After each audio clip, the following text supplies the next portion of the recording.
आंगने में खड़ा माँ चलाई मोर देवरवा, आंगने में खड़ा माँ चलाई मोर देवरवा। जय श्री राधे राधे। ममता मिश्रा के यूट्यूब चैनल पे सभी भाई बहनों और दोस्तों मित्रों से मेरा दिल से नमस्कार। आइए एक बहुत सुंदर चटाकेदार चुटकुला नाच भी सुनते हैं। अगर मेरा वीडियो अच्छा लगे कमेंट बॉक्स करके जरूर बताना और पूरा वीडियो सुनना और लाइक सब्सक्राइब करना, जिससे मेरा वीडियो आपको सबसे पहले दिखे। जय श्री राधे।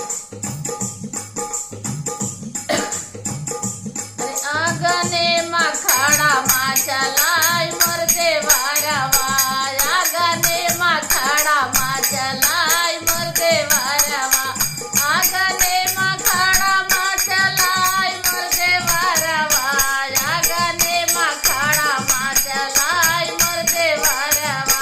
किया देवरा तोरे जुड़िया बोखारवा, किया देवरा तोरे जुड़िया बोखारवा, की तोरा सिरवा पिराय रे देवरवा, किया तोरा मुड़ावा पिराय रे देवरवा।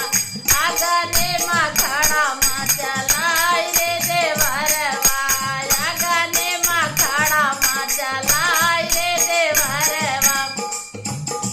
अरे नाही मोरब है बाटे भौजी जुड़िया बोखारवा, नाही मोरे बाटे भौजी जुड़िया खारवा, नाही मोरा मुड़ावा पिराय रे भौजिया, नाही मोरा मुड़ावा पिराय रे भौजी।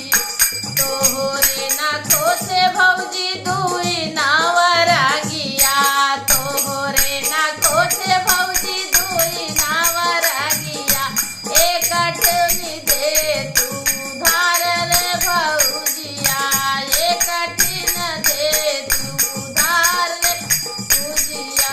हमारे नाखो से देवरा जहारे गए घाटिया, हमारे नाखो से देवरा जहारे गए घाटिया। यार छूते भसमा होई जाऊ रे देवरवा, छूते भसमा होई जाऊ रे देवरवा। तोहरे नाखो से भौजी तोहरे गए घाटिया, तोहरे नाखो से भौजी जहारे गए घाट। अरे कैसे जिए भैया हमार रे भौजिया, कैसे जिए भैया हमार रे भौजिया, कैसे जिए भैया हमार रे भौजी। अरे तोहराई भैया, अरे तोहरा